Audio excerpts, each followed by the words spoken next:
A concealed GPS tracker uncovers the affair, but the shocking twist that comes next will leave you stunned.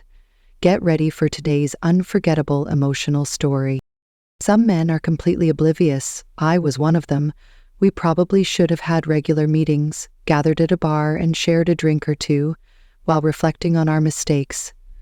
The irony is that we probably wouldn't even realize the meetings were meant for us. My name is Michael. I married Emily when we were over 23. Now I'm 45 and she's 43. Over the years, we had 3 children, and despite the chaos of raising them, we occasionally managed to have some fun. I'd read plenty of books and watched films about being a good husband and remaining faithful, and I stuck to those principles diligently. When our eldest daughter, Lily, went off to college, I started wondering what Emily, my wife, would do now that the kids were gradually leaving the nest. She began volunteering at the local hospital near our home 3 days a week, working in the gift shop on several days and in the children's playroom on others. Occasionally, she'd mention other shifts, but I never pressed for details. We still kept in touch with our social circle, the friends we made while raising our kids. Once a month, we'd all get together for barbecues or parties at each other's houses.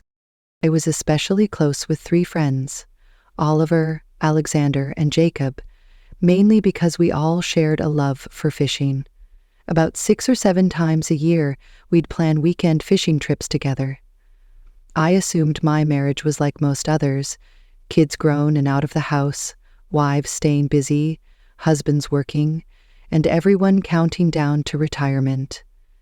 During our trips, we'd sometimes talk about life, and occasionally the topic would shift to relationships or even sex. One weekend in June, the 4 of us went fishing.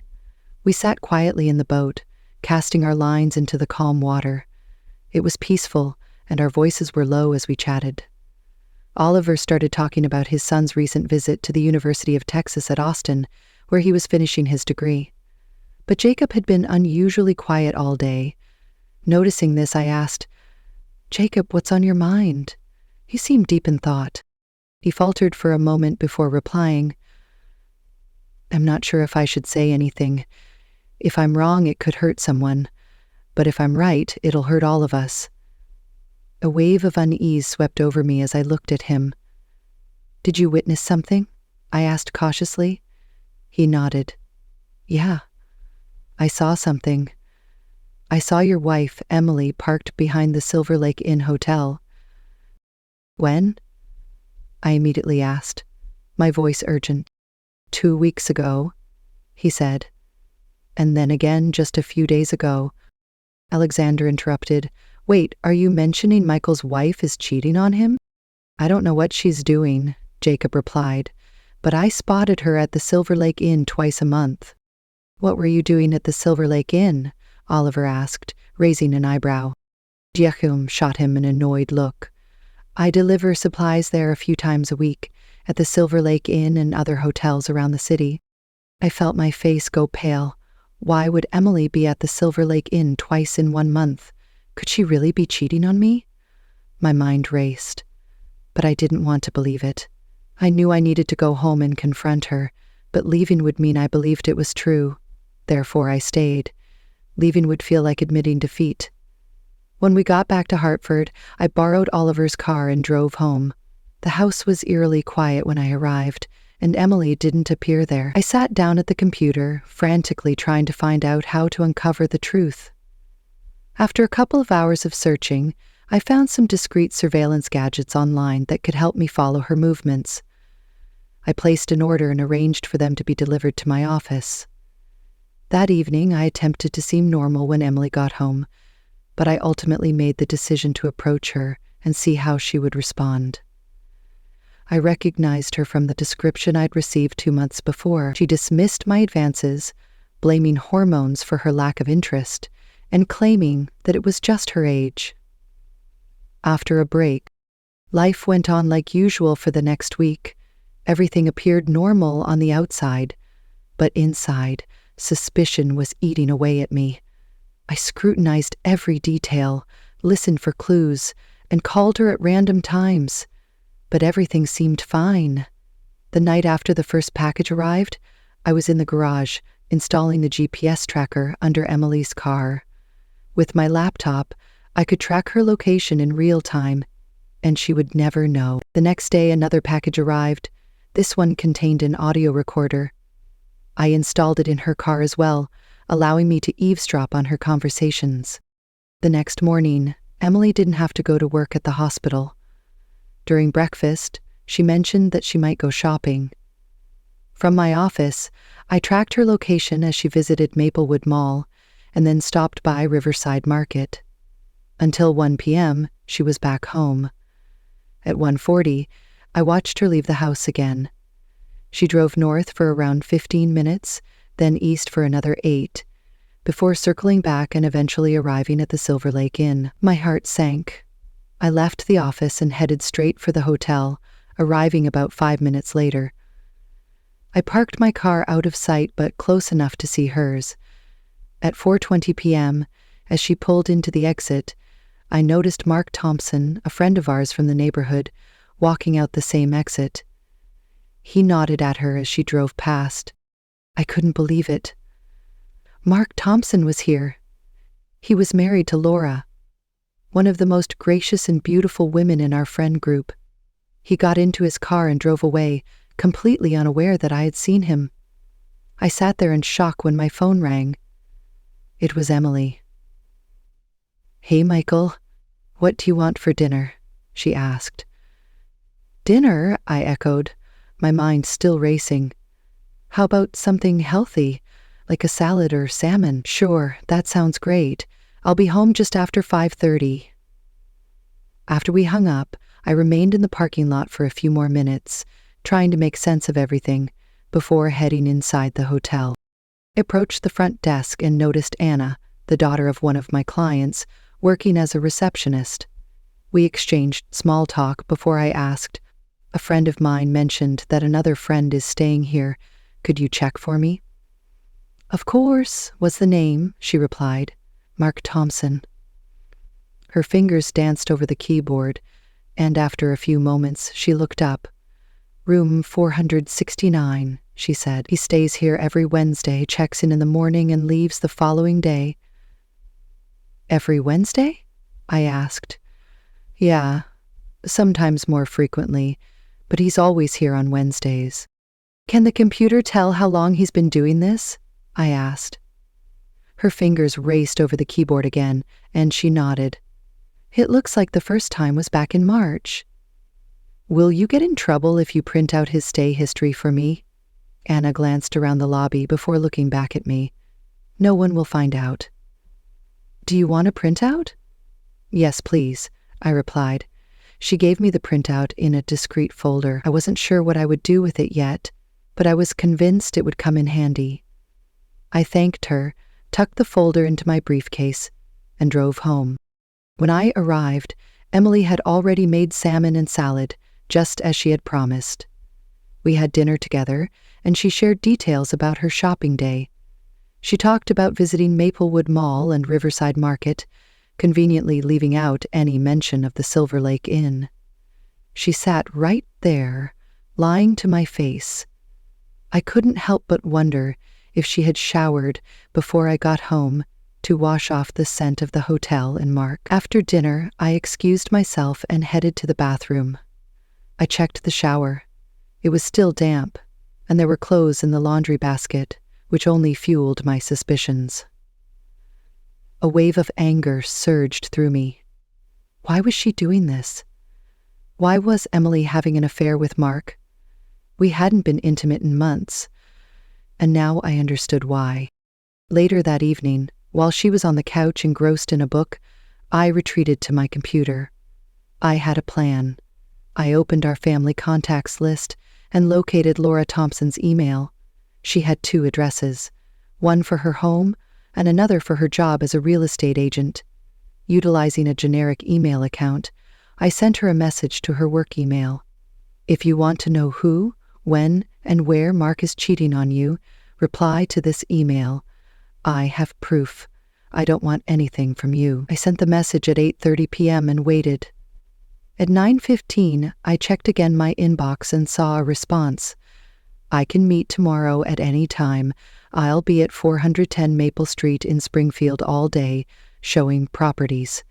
We can talk at lunch around 12:30. I deleted both emails from my account and hers. When I went to bed, Emily was already asleep. I spent hours replaying everything in my mind. The following morning, Emily was her usual upbeat self, getting ready for her volunteer shift at the hospital. I kissed her goodbye, pretending that nothing was amiss. I contacted her at lunchtime and asked if I could handle supper that evening. "Are you going to cook?" she said, seeming astonished. "Yeah, I thought I'd make some steak. Does that sound good?" "That sounds wonderful," my wife said cheerfully. I checked the GPS tracker on her car. She was still at the hospital. I decided to drive by Mark's office on my way to meet Laura. As I arrived, I spotted Mark and two coworkers exiting the building, heading toward a nearby cafe. I quickly pulled over and installed a second GPS tracker on his vehicle. At 1:15, I parked a few houses away from the open house on Maple Street and went to meet Laura. Her face drained of color when she saw me, and she closed the door, locking it behind me. She put up a lunch break sign and led me to the sofa inside. She sat down, her eyes brimming with unshed tears, and looked at me expectantly. I took the folder from my briefcase and gave her the documents from the hotel. As she saw the papers, she broke down in tears. "I'm so sorry," I whispered. Through her tears, she looked up at me and said, "That jerk has been cheating on me for months with your wife." "I'm afraid so," I replied softly. She fell silent, wiping her eyes. "I'm so sorry," I said. "I'm so happy for you. You are growing so beautiful." I replied softly. Following a brief pause, she remarked, "These records aren't enough. We need more solid proof. But once we have it, we need a strategy. We can't just act rashly." I nodded in agreement. "I've been trying to stay calm, but it's difficult. We need to handle this wisely." We spent the next hour planning our next steps. By the time we wrapped up, it was nearly 4:30, and no one had shown up for the open house. But at least we had a plan. That evening, I used my laptop to find any conferences or business trips that could serve as a plausible cover. I found one related to my field in Los Angeles and another for realtors. I sent the details to Laura, and she quickly responded, suggesting we should attend. I made a reservation and informed Emily about the conference, explaining it could be a great networking opportunity. I asked if she wanted to join me. "I'll think about it," she replied. "But a 4-day trip to Los Angeles sounds tiring right at present. The BHF cracked down 2 months ago, and everything's gone haywire." The following day, Laura waited until Mark got home and mentioned the realtor conference. She invited him to come along, but he declined, saying he had too much work to catch up on. Meanwhile, Emily contacted me at work and mentioned she wasn't feeling well enough to make the 4-day journey to Los Angeles. Rather, she suggested spending a couple of days visiting her mom. I feigned to be sad, and we didn't revisit the topic afterward. Later that day, I got in touch with Kevin Reynolds, my lawyer, who took care of all my business's legal problems. But I needed to talk about some personal issues. I inquired as to whether he knew Emily personally or professionally, and when he confirmed he didn't, we delved into the potential implications of divorce. I made notes on my laptop about asset division and strategies to protect myself from being disadvantaged during the process. Kevin devised a plan to safeguard my finances and hired an investigator to collect solid proof of the affair. At 5 p.m., I received a call from Laura, who was using a payphone. She informed me she made a reservation at the Peninsula Beverly Hills Hotel in Los Angeles. While I stayed in my car, we discussed what items we needed to bring and how to communicate discreetly to avoid raising suspicion. I instructed her to bring her laptop, a notebook, and a basic mobile phone that would function in Los Angeles. That evening, as I packed my luggage, Emily walked into the room just as I was finishing and glanced at the bag. "You forgot your swimsuit," she said. I'm not going on vacation, I replied. Swimming can help you relax, she added with a smile. Reluctantly, I placed the swimsuit in my bag, and she didn't say anything else. Once I finished packing, I loaded the luggage into my car and proceeded to our usual evening routine. Before bed, I asked Emily to join me, but she declined, saying she was too exhausted. With a little smirk, she taunted, "Maybe when you return?" Before the sun came up, I left the house and headed out of Hartford.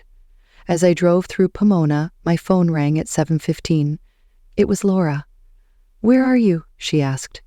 "Almost in Pomona," I replied, passing a restaurant we used to visit for breakfast on our way to the fair. I mentioned it, recalling a trip we had once taken with our families. "Perfect. I'll meet you there in 25 minutes, she said. I pulled into the parking lot and waited for her to arrive. As she entered, she was dressed in jeans, a casual button-up shirt, and boots. She looked different from the polished realtor I remembered, but her smile was warm and real. Then we had breakfast, and I saw her in a different aspect. Despite the circumstances, it was refreshing to view her as an ordinary person, rather than just Mark's wife. We discussed our following steps, the anger we felt, and the sadness that had accumulated over the past few months. After finishing our meal, Laura mentioned how much she dreaded making the long drive to Los Angeles alone. I suggested she follow me and proposed an idea. We drove to a nearby parking lot, where I asked the attendant about the cost of leaving her car for 4 days. It turned out to be affordable, so we parked her car, transferred her luggage into mine, and set off together. Neither of us had to face the journey alone.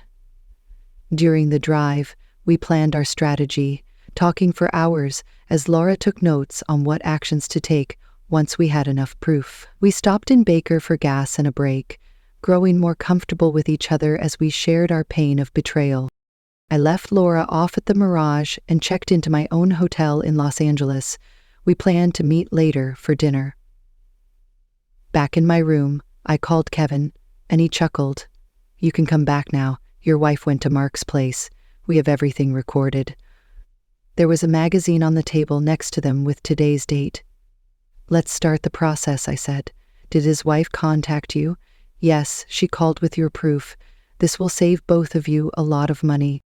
"Thanks. Can I pose a hypothetical question?" "Sure, go ahead." What would happen if Laura and I started seeing each other while we were in Los Angeles?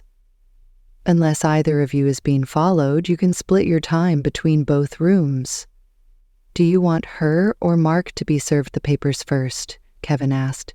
"No, I want to be home changing the locks before Emily gets the papers. See if you can get a restraining order to keep her away from my home and business." "When do you want this done?" he asked. "I'll talk it over with Laura and let you know," I replied before hanging up. An hour later, I entered Caesar's Palace and located the restaurant where Laura and I had planned to meet for dinner. We sat down and ordered, keeping the conversation light at the beginning. I called Kevin, our attorney, to update him on our strategy. "Wait to take action until we're back," I instructed him. "Let your investigator gather more evidence while we're away. It's better to have more than just enough." After hanging up, we finished our dinner and strolled through the shops at Caesar's Palace. We didn't talk anymore, but the tension between us was palpable. The image of Emily with Mark kept replaying in my mind, and I knew Laura was preoccupied with thoughts of her husband as well. Eventually, Laura mentioned she was tired, so I called a taxi for her.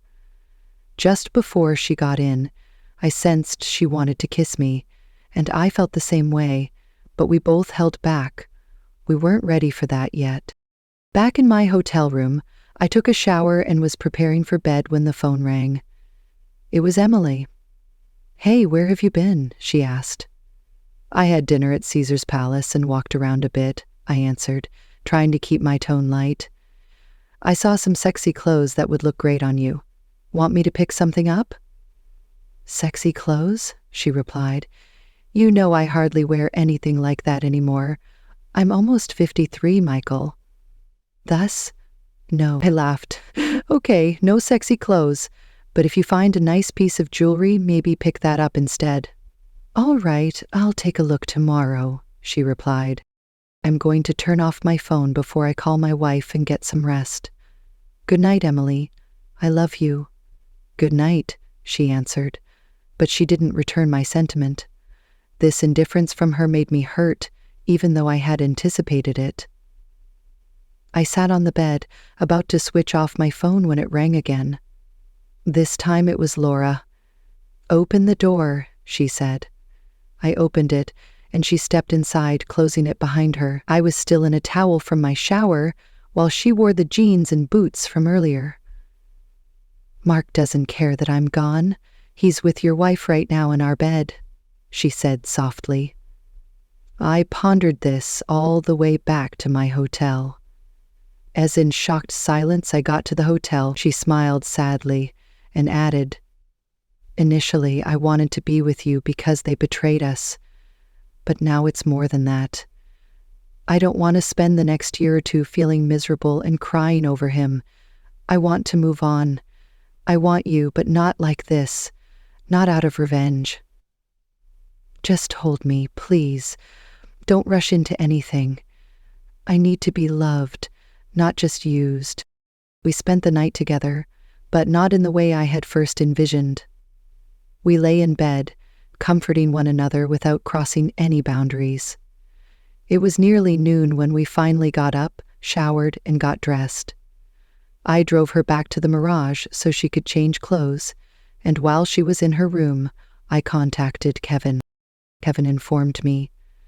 Mark and Emily spent the night together in Emily's bed, and the investigator has captured everything on video. I believe we have sufficient evidence. That will definitely be enough, I replied. Thank you. Laura and I then got into my car and drove to Castaic Lake for the afternoon. We talked the entire way, releasing the anger, sadness, and feelings of betrayal we had kept bottled up. By the time we reached Santa Monica, the anger had dissipated, leaving only sorrow. We both recognized that we had stopped loving our spouses long ago. We cared for our children, but not for each other. After enjoying dinner in Santa Monica, we drove back to the center of Los Angeles, our minds clearer, though the pain still remained. Once back at my hotel, I packed my belongings, checked out, and moved into Laura's room at the Mirage. That night, we made love. It wasn't merely physical, but a means of finding comfort in one another after everything we had endured. She cried during our time together, and I nearly did as well, but I managed to hold back. When we came back home, we stopped at the lot where her car was parked. As we loaded her luggage, she asked, "What now?" I replied, "I think I want to wake up with you every morning." We can't go back to how things were. They've made their choices, and so have we. She nodded slowly. Let's switch seats. I don't want to sleep in the same bed as Mark anymore. I want to be with you. I smiled and said, then let's make this real. Let's live our lives, stop being angry, and stop feeling betrayed. We can't go back to how things were. They've made this real. Let's live our lives. Stop being angry and stop feeling betrayed. We can't go back to how things were anymore. I want to be with you. I smiled. I said, then let's make this real. Let's live our lives together and enjoy it. We changed seats and I followed her back to my office where we had parked. Before I got out of the car, she asked, "Are we really doing this? You want to live together and have all four of us get divorced?" "Yes," I replied firmly. "I want us to move forward. The day the divorce is finalized, I want to marry you. Will you marry me?" "It's too soon. We barely know each other." "Not like this," she said hesitantly. "Laura, we've known each other for years. We've just realized we could be more. I love you, and I can commit to loving you right now." She paused for a moment and whispered, "I love you too, Michael. I'll think about everything while I drive. See you soon." As I pulled into the office parking lot, Laura was already there, waiting for me. She opened my car door and slid in beside me, radiating happiness. Yes, I love you. Yes, I want to wake up with you every morning. And yes, I'll marry you. What do we do next? Laura asked, still sitting close to me in the car. We need to talk to our spouses, I replied, checking the GPS trackers on both Mark's and Emily's cars. They were both at Laura's house. Let's go, I said. We drove together to her house, following Emily's car. We parked a block away, quietly entered through the back door, and made our way inside. We saw Emily and Mark sitting closely together on the couch in the living room. I gestured for Laura to take a seat on the sofa across from them. We both sat down in silence. When Emily finally noticed us, she froze, her eyes wide. "Oh my God," she whispered. Mark, startled, stood up. Michael, Laura, this is not... Michael called, pale as she scrambled to her feet. Michael, please let me explain, I stated firmly to Emily. You'll get your chance to explain later. For now, go upstairs and get dressed. They quickly left the room and raced upstairs. Mark opened his mouth to say something, but Laura raised her hand to stop him. I turned to Mark and asked, "Do you love my wife, or is this just about sex?" Mark stared at the floor for a long moment before finally saying, "I think I love her." I then looked at Emily. "Emily, do you love Mark?" I followed up, "If you weren't married to us, would you want to live together?" I looked back and forth between them. Mark hesitated before speaking. "I don't want a divorce," he said quietly. "So what do you want?" I asked, my voice calm but laced with anger. "My permission to keep sleeping with my wife?" Mark raised his head, regret shining in his eyes. "I wanted you to never find out. I didn't want anyone to get hurt." Emily was now crying, her hands shaking. "Michael, I never meant for this to happen. I'm sorry. You hurt me. You planned this. You visited the Silver Lake Inn Hotel at least 25 times to meet with someone else's spouse. You destroyed our marriage." My voice stayed calm, but inside I felt my heart breaking. "Mark, you have 5 minutes to pack your things and leave. You can settle the rest with my lawyer." I look at Laura, who checked her watch. Mark didn't move. 5 minutes, she said finally. Defeated, Mark got up and walked to the bedroom. I got up and followed him while he packed his luggage. I said in a quiet voice, "You don't want to be here when the timer runs out." Without saying anything to Laura or Emily, Mark zipped up his suitcase and left the home. I turned to Emily, her face wet with tears. "Emily, pack your belongings and leave my house," I said firmly. As she rose to go, I added, "You can coordinate with my lawyer to determine what you're entitled to, but don't step foot in my home again without his approval. If either of you comes near my property without permission, I'll ensure everyone, including our child, knows exactly what you've done." With that, Laura and I watched them leave. She locked the door behind them, and we were left in the stillness that followed. I followed Emily to her car and waited as she packed her belongings. When she pulled out of the driveway, Mark arrived and parked behind her. They didn't leave immediately, so I turned on the audio monitor I had installed in Emily's car. "They're not going to let this go," Mark said. "No, they're divorcing us. Michael is done with me. He called me a heartless woman, and maybe he's right," Emily replied. "You're not heartless, Emily," Mark said gently. "But what are we going to do now?" "See, you don't even ask what we're going to do," Emily snapped, her voice trembling. "You keep talking like we're on opposite sides. We got caught cheating, and now you act like you don't want to face the fallout. You did this to me, and now I've lost everything," Emily continued, her voice breaking with anger and despair. "You don't care about what we're going to do now that everything's collapsing. You're just leaving me to handle the mess. I've lost my family, my home, everything. And you're walking away. I heard the automobile door open and close once more a little while later. As they drove away, the sound of Mark and Emily's talk dwindled. With my heart heavy from everything that had transpired, I switched off the audio. A part of me still detested Emily's suffering, despite my anger and pain. I went to the garage after a little while. I had bought an old set of locks years ago, but I never got around to installing them. Now felt like the ideal moment to utilize them. Frida required help with the hunt itself, and Justin supported her. In order to make sure Emily's keys would no longer work, I spent the next hour changing the locks on each door. After I was done, I gave Laura a call. I asked, "How are you?" She said softly. It was harder than I expected. Mark left, but not before making things ugly. She went on, "I'm coming over to your place now." I hung up the phone and said, "All right, I'll see you soon." The fact that she was coming over gave me a weird sense of relief. Laura drove into my driveway 20 minutes later. Together, we discussed everything that had transpired while sitting in the kitchen. I informed her about Emily's tearful leaving, and she told me about her last encounter with Mark.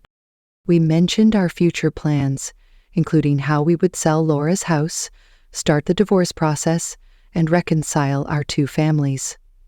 Even though we still had a long way to go, at least we now understood what we wanted. Laura gave me a melancholy grin as we sat in the kitchen. Are we truly going to carry out this plan? We are going to begin anew. I gave a nod. Yes, we are. We only need to carry out the choices that we have already taken, she said. She paused before saying, "It's ironic. Just a few days ago, I still hoped I could somehow mend things with Mark, but I realize now that it was never going to happen. He didn't want to fix it, and neither did Emily." "I feel the same way," I replied. "I've been clinging to something that isn't real anymore. We both have, but now we can move forward." We embraced for a long time, finding solace in the mutual understanding that the life we once knew was over. However, we were constructing something fresh in its stead. The following morning, Laura and I started packing some of her belongings. We had agreed she would temporarily relocate into my house until we sorted out our long-term plans. As we were boxing up her things, her phone rang. It was her daughter, Susan. "Mom, where are you?" "I talked to Dad this morning, and he said I should ask you what's going on." Laura's expression grew tense as she answered. "Sweetheart, can you come home? We need to talk. Bring your brother too. It's important." Susan bombarded her with questions, but Laura remained resolute, insisting they would discuss everything in person. After ending the call, she turned to me, visibly unsettled. "It's time to tell the kids everything, isn't it?" I gave her a reassuring nod. "Yes, it's time." I also contacted my children, Lily, Richard, and Christopher, and urged them to come home as quickly as they could. They could sense something was wrong. The tension in my voice was undeniable. However, like with Laura, I told them we'd discuss everything once they arrived. Both of us reached out to our lawyer, Kevin, informing him about the family meeting. He assured us he would bring the photographs and be available if needed. After making the calls, we resumed packing, stacking boxes in the garage, and waiting for our kids to get home. Chapter 2. In the afternoon, Susan, her brother, and my children had all gathered at my house. We seated everyone in the living room, Laura and I on one side, the kids on the other. Their faces showed a mix of confusion and worry, but I took a deep breath and began from the start. "I'm sure you've noticed that things haven't been right between your mom and me," I said, addressing my kids first. "A few weeks ago, I discovered that your mom has been having an affair. I have undeniable proof. I paused to let my words sink in before continuing. After some suspicions arose, I installed a GPS tracker on her car. She's been meeting with Mark Thompson, and this has been happening for months. The room was completely silent as my kids absorbed the news. Richard shook his head in shock. Are you saying Mum's been unfaithful? Are you absolutely certain? I'm certain, I replied. I saw them together, and I have the hotel records to prove it. I glanced at Laura, who started explaining to her own children. Your dad, Mark, has been involved with Michael's wife, Emily. It's true, and I have all the evidence if you need to see it. But we're moving forward from this. We've decided to get divorced. We had lived under the weight of betrayal. Susan's eyes were wide, and she appeared not to believe it. This revelation came as a huge shock to her, because she had always admired her father. Her voice was shaking as she questioned, What's now? Susan said. Laura declared, We're selling the house. Michael and I, well, we've been talking about a future together. Michael smiled. Wait, so you two are together now, said my youngest, Christopher. Laura and I looked at each other. We've only just started, I responded, but yes, we're moving in that direction. The room fell silent once more, but this time the stillness carried a sense of contemplation. After a moment, Susan rose from her seat and approached me. She carefully picked up the envelope of evidence I had left on the table and opened it with trembling hands. Slowly she pulled out a single photograph. Her father, with my wife. Tears filled her eyes, though she didn't cry aloud. Dad is such a terrible person, she murmured, her voice barely above a whisper. She closed the envelope and returned it to me. I can't believe he would do something like this. I rested a hand on her shoulder, sharing in her pain and the weight of her betrayal. Richard and Christopher sat quietly, their expressions a mix of bewilderment and frustration. Lily turned to me, her eyes brimming with tears. What do we do now, Dad? She asked. Now we move forward, I replied firmly. We gather the pieces and build something new. Laura and I will figure out the rest. But for now, we're here for you. Whatever you need. The weight of my words lingered in the air. The pain and uncertainty on the kids' faces were unmistakable. Lily brushed away a tear, while Richard stared blankly at the floor, still grappling with the situation. Eventually, Christopher broke the silence. Are you really selling the house, Mom? He asked Laura softly. She nodded, offering him a tender, bittersweet smile. Yes, sweetheart, I don't need such a big house anymore. There are too many memories here, and honestly, I think it's time for a fresh start. Susan stood, her shaken demeanor replaced with a look of determination. We'll get through this. We've faced hard times before, and we'll get through this too. She glanced at me, then back at her mom. I won't lie, it's going to take time for me to come to terms with all of this, but if you're happy with Michael, and you're serious about him, then I'm willing to support you. As Laura hugged her daughter, tears welled up in her eyes. Thank you so much. Your willingness to be receptive to this means a lot to me. At last, my son Richard spoke, his voice full of passion.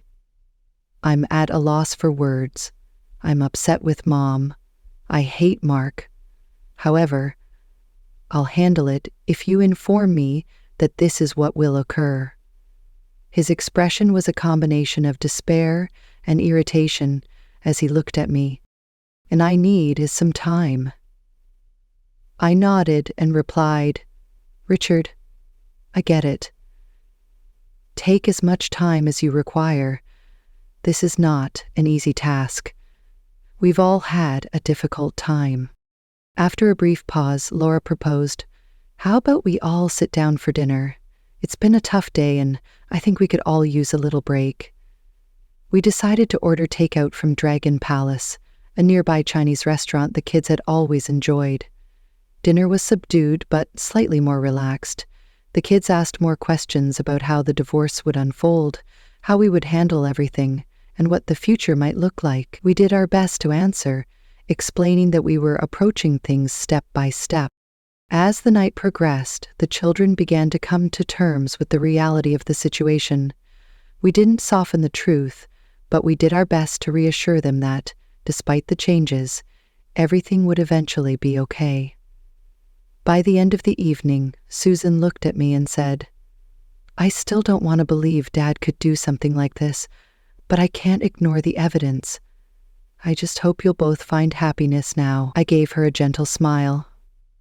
"We will, and we'll face this together as a family." The evening concluded on an unexpectedly hopeful note, with the kids starting to accept the truth. While they weren't happy about what had occurred, they were open to giving us a chance to move forward. Laura leaned back against the kitchen counter later that evening when the kids had gone and it was just the two of us. "That went better than I thought it would," she stated. "Yes," I said. "It's a lot for them to take in, but I think they'll be fine." Laura smiled slightly as she nodded. "I'm a little more optimistic today, but I was concerned about their reaction. Perhaps we can actually go ahead and make a new beginning." The following days were a blur of emotions and decisions. Laura and I spent countless hours discussing how to move forward. We began organizing the paperwork for our divorces and consulting with our lawyer, Kevin, about the necessary steps. One evening, after an especially exhausting day filled with meetings and phone calls, we sat together in the living room, working through the details of selling Laura's house and planning for our future.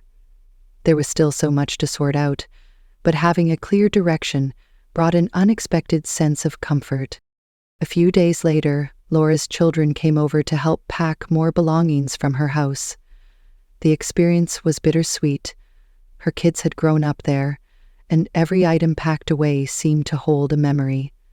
I could see how difficult it was for her, but she remained focused and determined to move forward. By the end of the day, we had made significant headway. The house was beginning to feel less like the home it once was, and more like a property ready for sale. That weekend, we organized a family camping trip. It was an activity both of our families had enjoyed together before the betrayal, and the kids felt it could be a good way to start anew as one united family. As we packed the cars and headed to the campground, I noticed the nervousness on their faces, but it was accompanied by a hint of excitement. Upon arriving at the campsite, we set up the tents and lit a fire. The kids swiftly relaxed, laughing and sharing stories as though the tension from the past few weeks had faded away. For the first time in a long time, there was a feeling of calm and harmony. As darkness settled and we gathered around the campfire, Susan broke the silence. "This feels nice," she said softly.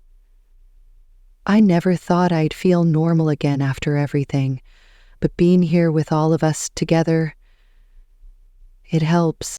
The other children nodded in agreement. Lily turned to me with a smile and said, "It's odd, but I'm thankful we're all here. It feels like maybe things will be all right after all."